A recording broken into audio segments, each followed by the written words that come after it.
30 seconds.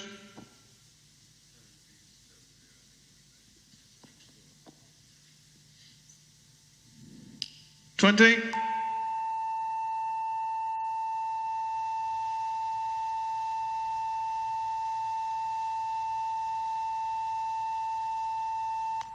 $10, 9, 8, 7, 6, 5, 4, 3. The date is November 26, 1968, an historic occasion in the world of pop music. A group called Simply Cream are making their farewell appearance at the Royal Albert Hall in London, England. They played together for only 2 years, but during that time have almost single-handedly given pop a musical authority which only the deaf cannot acknowledge, and only the ignorant cannot hear. Their records have sold more copies in the past 24 months than the Bible has sold in the past 24 years. They earn more per year than the annual British government subsidy to the arts. They are admired by Leonard Bernstein and Igor Stravinsky. Jack Bruce, lead singer, bass guitarist and harmonica player, a melancholy 25-year-old Scot who once played with Manfred Mann. Eric Clapton, a 23-year-old ex-stained glass window designer, rated by most as the finest instrumentalist of his kind in the world, his guitar straining and soaring against the entire dark ages of music, which still, in spite of Stravinsky, believes in 4/4 and the common chord. And Ginger Baker, a 29-year-old Cockney, a legend, even amongst other drummers. 2 years ago, each was the other's favorite performer, so it was inevitable that they should join forces.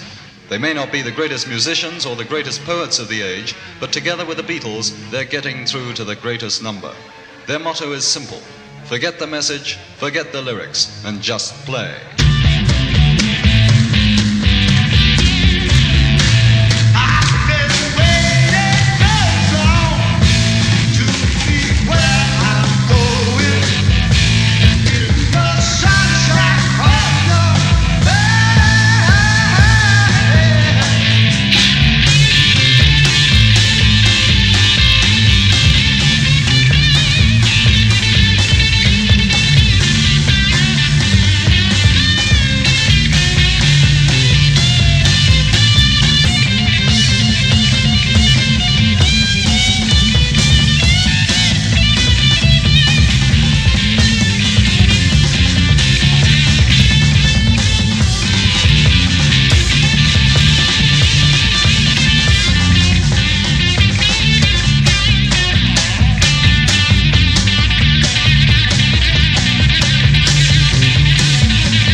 Pop music is always being attacked for the uneasy air of making money that surrounds it, for the pretentiousness of some of its lyrics, and for the shoddiness of its music. There's the suspicion that most pop musicians are so incompetent that they have to hire session men to make their records. While the faceless session men only get a standard fee, the pop artist makes a fortune, and all those who want to sneer yet again at long-haired youth are given a cheap thrill. It rarely occurs to most people that many pop performers had a severe classical training, which they ultimately found to be stifling and destructive. The only way to express what they wanted in musical terms was to escape into pop music. Such a person is Jack Bruce. Whilst the Cream were last in America, that is, several haircuts ago, we asked Bruce what formal music training he'd had, and if it had been any use. I did music at school, and then I went to college in Scotland. But I got thrown out of it. But really, it's taken me up until about 2 years ago to unlearn what I had learned. You know, really, I wasn't making it. You know, until I really managed to unlearn the things that they taught me. You know, I really feel strongly that they just teach the wrong things. You know, they teach everyone the same things. You know, regardless of what their own individual capacities and so on are. They don't seem to take the trouble to find out people's individual characteristics, you know. And improvisation, things like that, it's regarded as really bad. They had great hopes for me as a cellist, you know, and they kept telling me that I couldn't write things, you know. So this is one particular teacher that I had. I used to write when I was 14. I wrote a string quartet, and I proudly took it to her, and she instantly sort of wrote all over it and pointed out all the mistakes, you know. And it took me about a year at least to get over that, you know.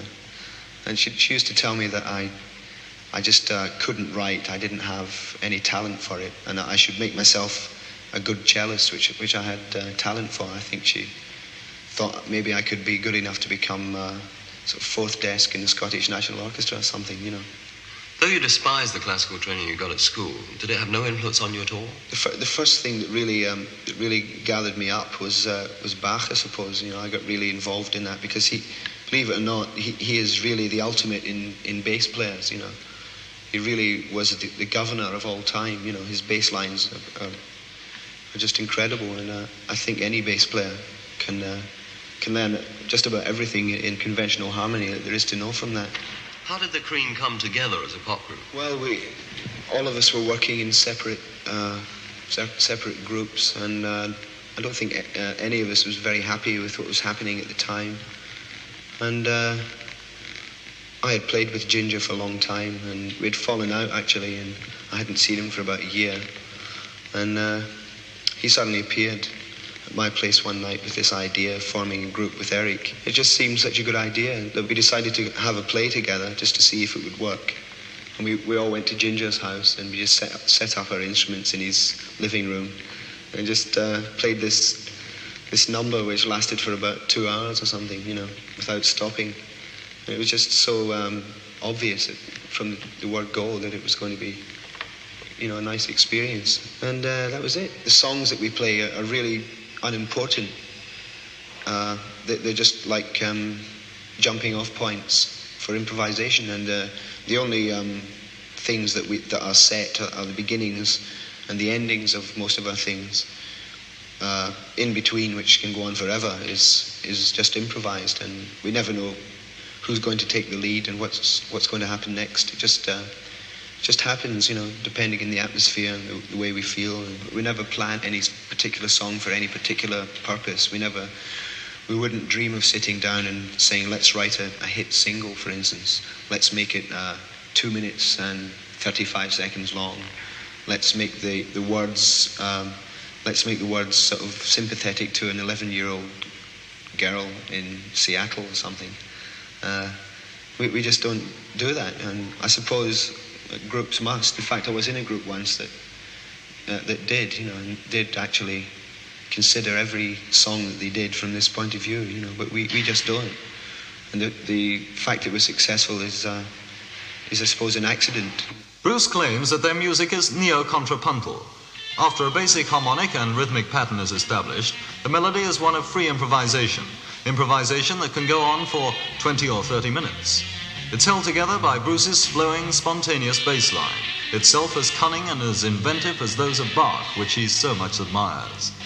Bruce is also an expert on Indian music and considers the influence of Indian music, its melodic freedom, its drones, its rhythmic complexity, to be pop's most substantial contribution to Western music.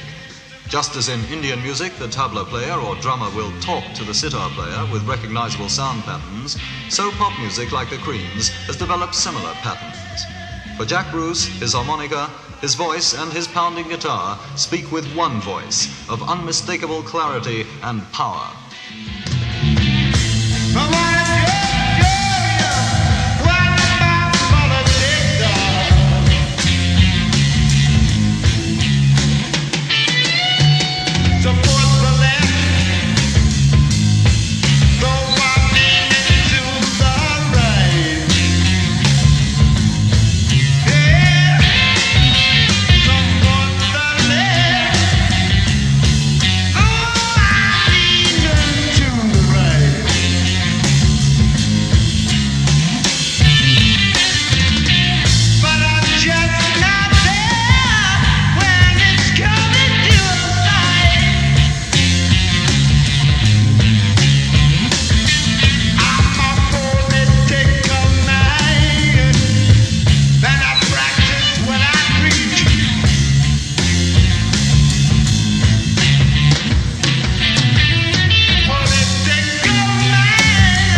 The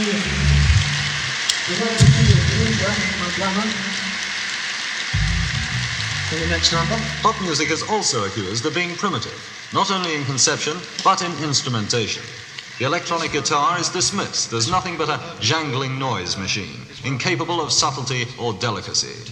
Lead guitarist Eric Clapton has built his reputation as a blues player on just these qualities, subtlety and delicacy. He explains, for example, how his guitar has 4 primary controls. Controls for volume and, more importantly, controls for tone quality.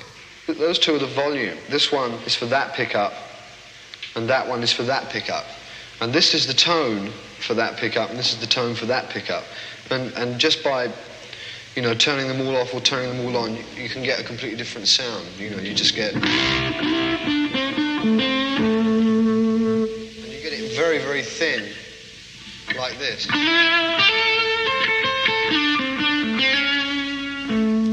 It's what you play when you've done that. Makes a difference, you know, because you can play... What do you mean by that?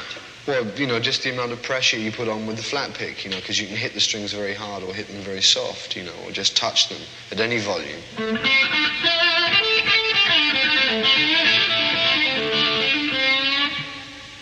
You see? Now I can play that at the same volume but softer.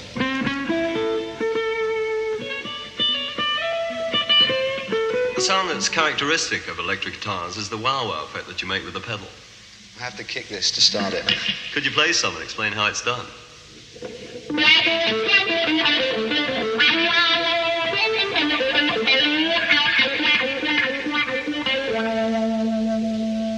As I rock the pedal, you can hear it through the amplifier. As I rock the pedal, it takes bass off and puts treble on. You see, like that. So in actual fact, your volume isn't going down very much, but the tone is going wow, wow, like that. Another characteristic of your particular playing is a kind of whining noise, usually described as woman tone. Yeah, let me turn this thing off. Can you tell us what that is? The woman tone is produced by using either the bass pickup or the lead pickup, but with all the bass off. And in fact, if you use both pickups, you should take all the bass off on the tone control. That is to turn it down to 1 or 0, you know, on the tone control, and then turn the volume full up, you know, and it's supposed to sound like this.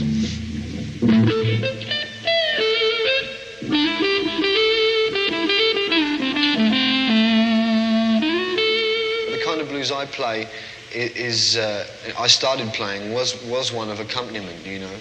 Of lead accompaniment, so that is quite difficult, you know. There are basic things that you'd have to learn about that style itself, which is the finger vibrato that you have to use, which is like that, you know.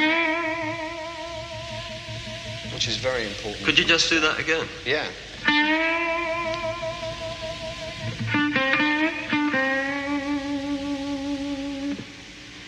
You see, that itself is very difficult, can take you a long, long time to play and get that perfected. When you're improvising, do you use stock phrases as the raw material? And if so, can you show us some? Yeah, there are phrases that I always play that are stock phrases that I work from, you know, which are just like...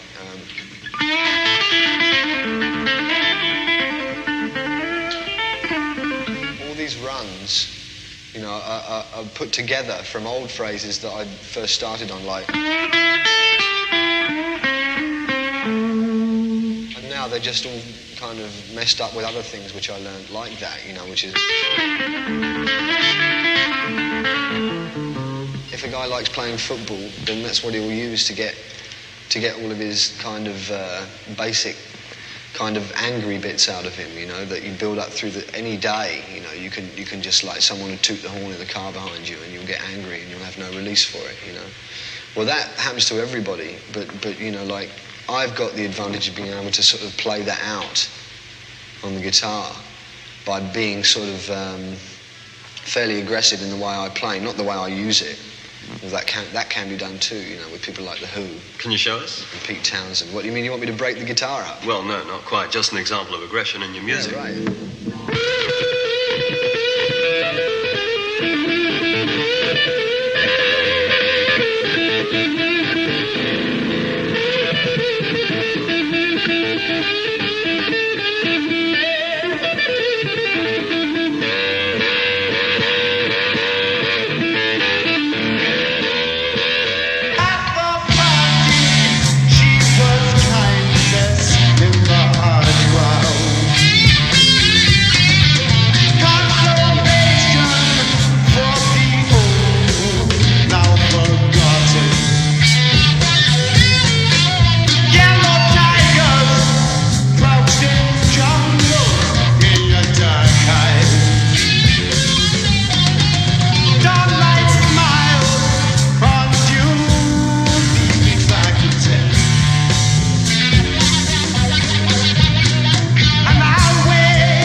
Most people insist on listening to pop music at -3 decibels when it was actually intended as a physical assault. In live performance and at its most advanced, pop is intended to attack the eye as much as it does the ear. Experiments using the full paraphernalia of light and sound are only beginning. They're mostly ignored by the traditional arts, theatre, ballet, painting, but relished by pop music. It may be that this is the art of tomorrow.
The evening must be particularly saddening for the drummer, Ginger Baker, since it was he, as Jack Bruce said earlier, who persuaded the other two to combine their differing talents in a trio whose virtuosity has staggered the entire musical world. It was also Ginger Baker who enabled the other two to develop their free-form playing. His playing is fragmentary but insistent, devious but relentless, meandering but precise. To Jack Bruce's counterpoint, he gives rhythm, and to Eric Clapton's technical virtuosity, he gives shape. On their first tour together, he practiced so intensively that he left behind him a trail of hotel bills for broken furniture. We asked him if he still practiced as much. No, it's not. I don't practice at all. Not at all? I used to, but I don't anymore. In the distant days when you used to practice, what kinds of things did you do? I just used to... well, first of all, I learned all the rudiments and things. I don't know whether I can play them all now, but... then I just used to play solos. Just to sit on the drum kit and play it all day. Okay, if you were going to teach me drumming, what kind of rudiments would I have to learn? Presumably they're the same basic rhythms from which you improvise all your drumming. Can you show us some? Well, I use quite a lot of them. Flam triplets, that sort of thing. You want me to play them? Please. At this time of day.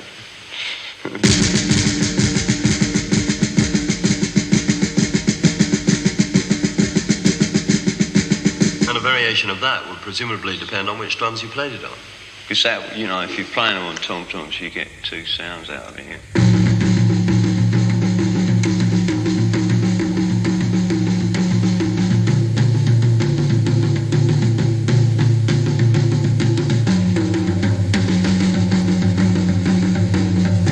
You get all sort of things like that out of a flam triplet.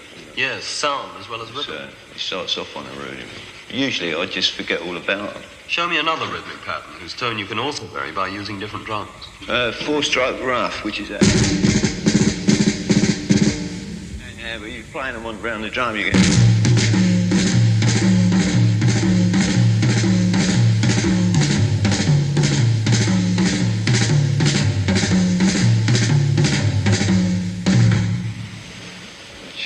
That's a rudiment. If anything's a timekeeper, I think it's my left foot. You know, keep time with that. You mean hitting the bass drum? Play, sort of like if you're using two bass drums, if you play a time with one, you can fill in with the other one and it makes a pattern, the two of them together. Can you show us? Yeah. It's very hard, you know, and it's just sitting here doing it. Presumably you can also make endless rhythmic patterns just with your feet. A foot one? Yeah, well, So you keep in time here, right?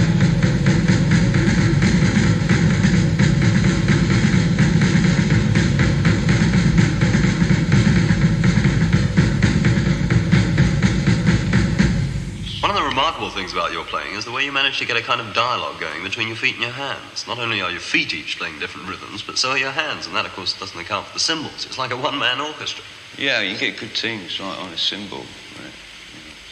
Can you give us an example of this kind of instrumental conversation? You're getting it.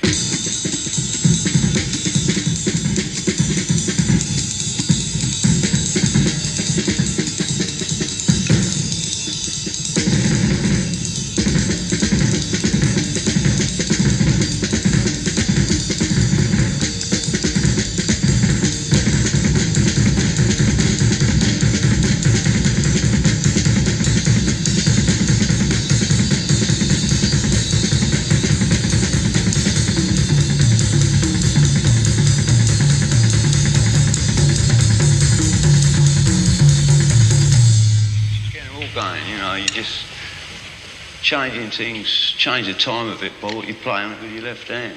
You got 9 different kinds of cymbals. Can you tell us what each is for? Yeah.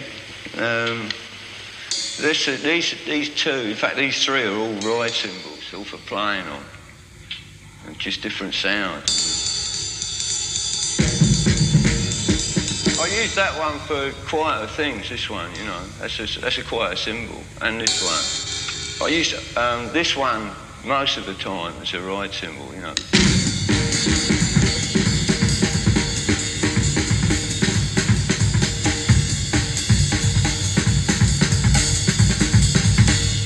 Yeah, I use these 2 together to get a roll on them, and these and that on there. So you get a big roll on them while they're going.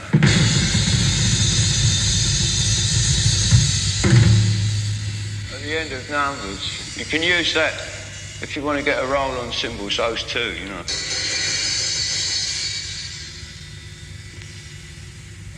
That's a crash cymbal.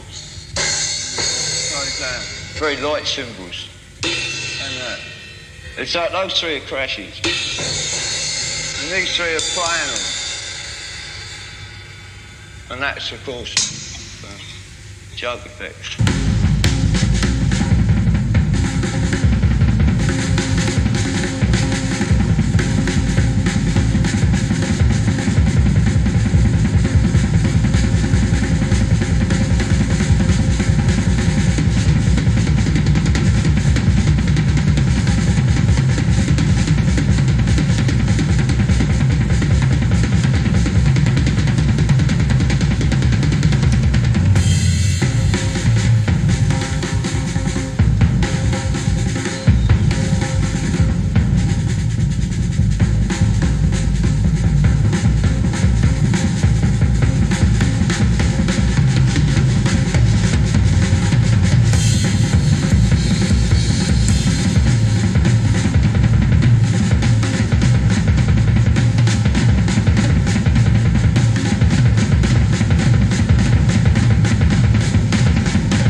Clapton.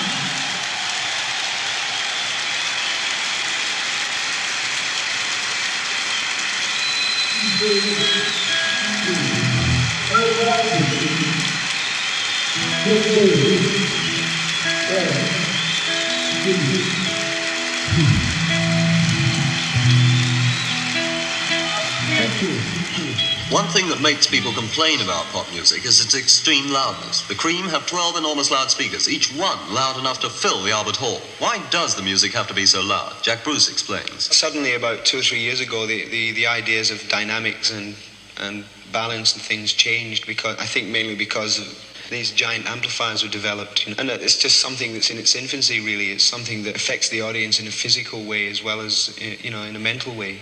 Whereas Julian Bream, it's purely mental. There's no, in an audience, especially in a small place, smaller than this size, you get an actual physical feeling of the amount of volume that's coming out, and it's exciting. But doesn't such enormous volume damage the ears and make you deaf?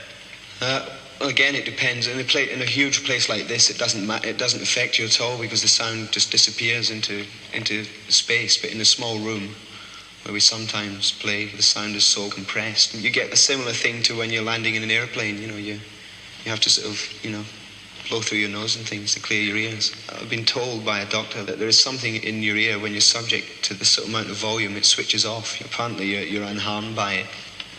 This is what he said anyway. Hopefully it's true. Do you all, as very accomplished musicians, resent the comparatively low level of musicianship in most of pop? I don't mind the other forms of pop music which aren't really going anywhere, which are just like an industry. I suppose it's providing work for a lot of people. I just do think that there's so much more to come from pop music than most people realise. They could enjoy so much more from it if they knew. But people don't know. They cannot consider that pop music may have something good to offer as well, for fear they may surprise themselves. It says a great deal for the integrity of some pop musicians that these three, after 2 years of almost unparalleled success, have now decided to break up. Not through laziness or self-satisfaction, but through a genuine desire to seek new ways of making music, to discover new ways of expressing the way we are.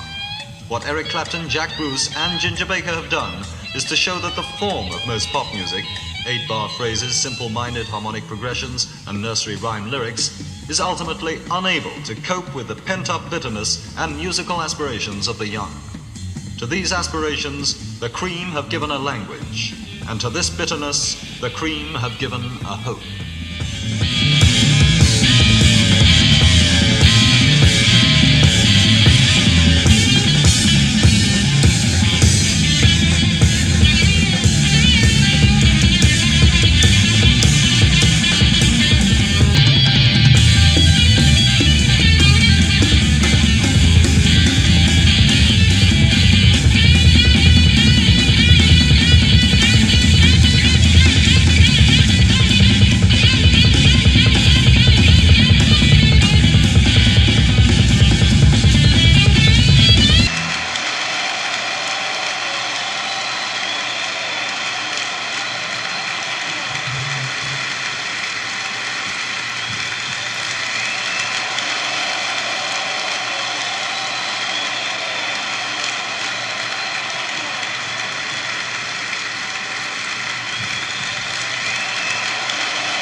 But really needs to be very, very good.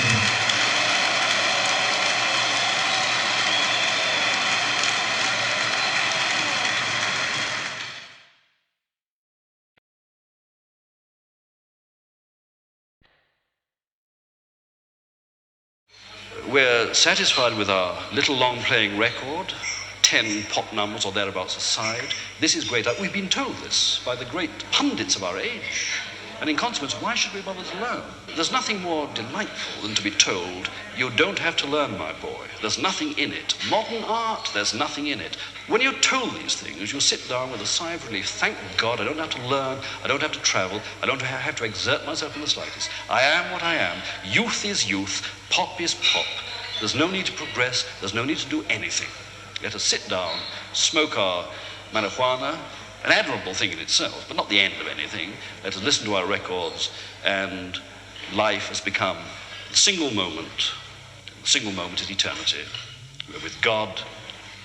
Finis. There's what they call a culture boom, which means that more people are buying carefully packaged classical music at budget prices. You know, get a little Mozart in your house and make people think you know what's happening.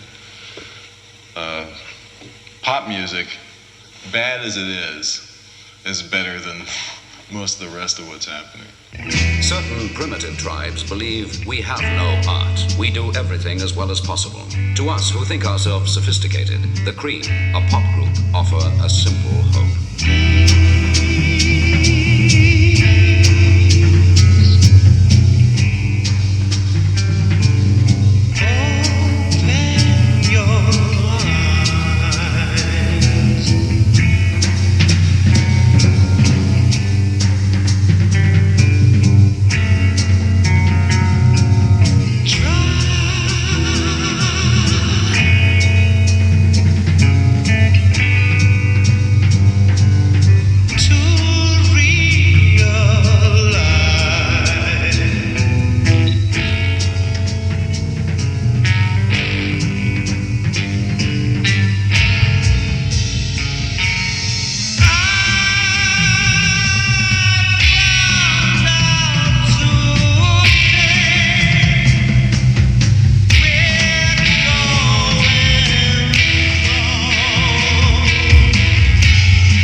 No series on popular music would be complete without today's superstars. Donovan, Cream, the Beach Boys, Roxy Music, the Osmonds, Alice Cooper, Mike Oldfield, Tangerine Dream, and Eric Clapton. What do you do when you get lonely? No one's waiting by your side. You've been running, hiding much too long. No, it's just your foolish pride. Knock me on my knees. Beg a darling, please. Darling, won't you ease my worried mind? Trying to give you consolation. Your man to lay you down. Like a fool, fell in love with you. Turn my whole world upside down. Got me on my knees. Begging, darling, please. Darling, won't you ease my worried mind? Make the best of the situation. For I finally go insane. Please don't say we'll never find a way. Tell me how I love today. Got me on my knees.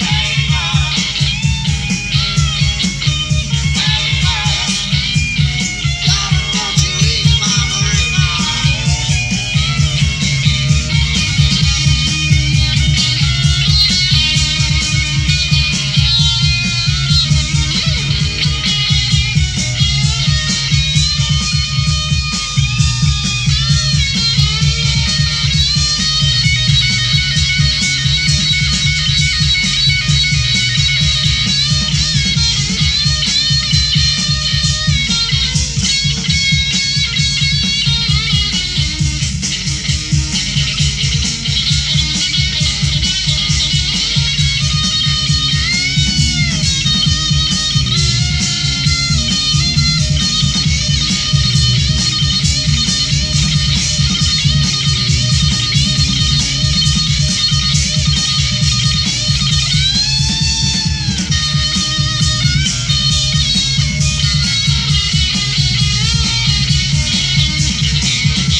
I thought I had this dream, about the perfect band, like the virtuoso of each instrument. I thought I was the virtuoso of my instrument. I thought Jack was and Ginger was the virtuoso. And we all thought that. And that's really not the way to approach it at all. So we got, how we formed, we got together, we had about a day's rehearsal, and then we just sort of busked it for as long as we could.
The interesting thing about someone like Eric Clapton, who admittedly is an incredible guitarist, a fantastic musician, brilliantly talented, is that he said his career has had a downward slide because of junk. I mean, this happens to a lot of musicians. I mean, Charlie Parker, a lot of famous musicians who are incredibly brilliant have used heroin. However, in the case of Clapton, what we have here is, I think, someone who is, in his terms of his own abilities, been underachieving for quite some time.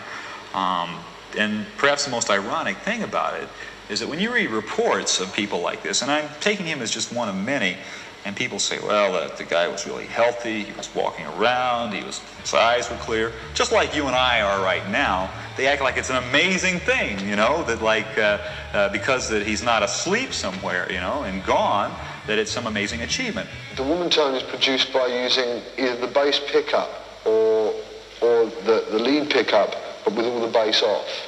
In fact, if you use both pickups, you should take all the bass off on the tone control to turn it down to 1 or 0, and then turn the volume full up, And it's supposed to sound like this.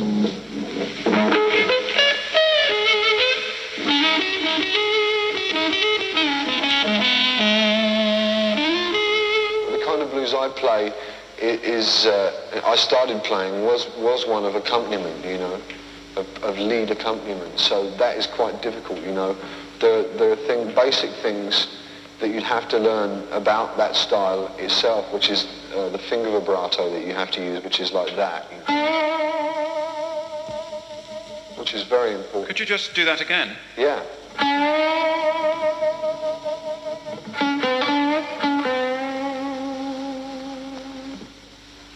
You see, that itself is very difficult, can take you a long time to play and get that perfected. When you're improvising, do you use stock phrases as the raw material? And if so, can you show us some? Yeah, there are phrases that I always play, that are stock phrases that I work from, which are just like...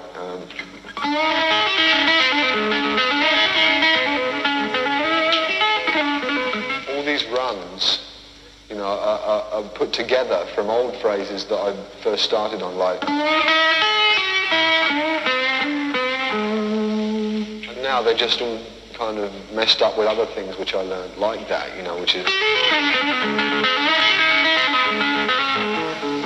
If a guy likes playing football, then that's what he'll use to get all of his kind of basic kind of angry bits out of him, that you build up through any day, you can just like someone will toot the horn in the car behind you and you'll get angry and you'll have no release for it, Well, that happens to everybody, but like I've got the advantage of being able to sort of play that out on the guitar by being sort of fairly aggressive in the way I play, not the way I use it. Well, that can be done too, with people like The Who. Can you show us? Pete Townsend. What do you mean, you want me to break the guitar up? Well, no, not quite. Just an example of aggression in your music.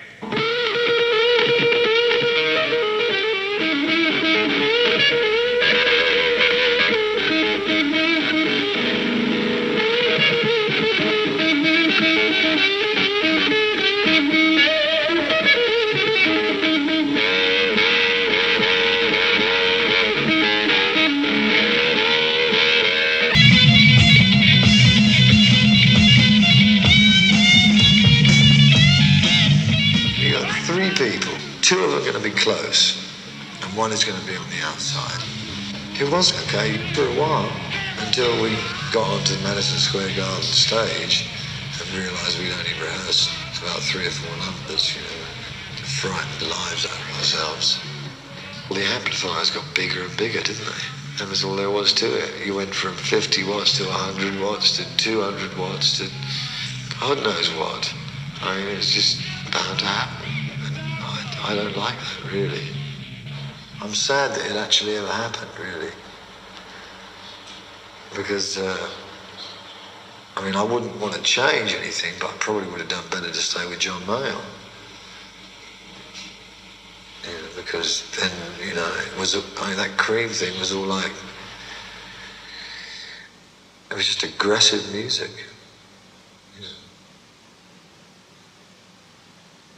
And it wasn't honest either.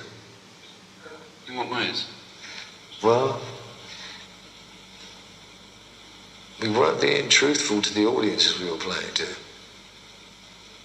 I mean, the band I'm with now does its best every night.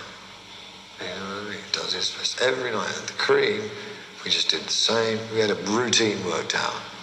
We did the same things every night. I mean, for 3 years, every night, in the same order. Just, that's not honesty. That's not being truthful at all.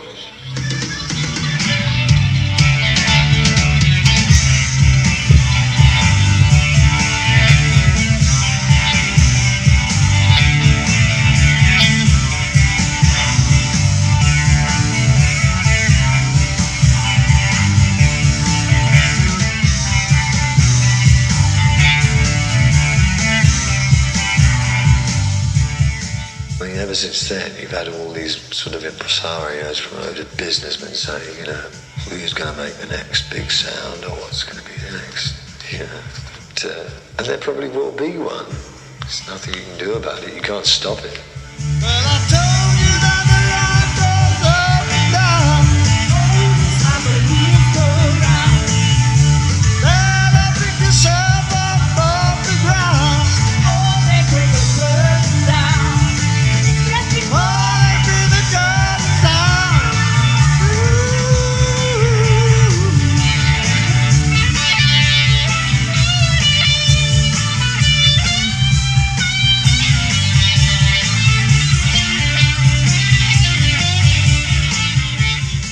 Let's face it, I mean, rock was the most exciting thing musically happening in the 60s. The nature of the time is a time where everything was grabbed up and used and eaten and disposed of.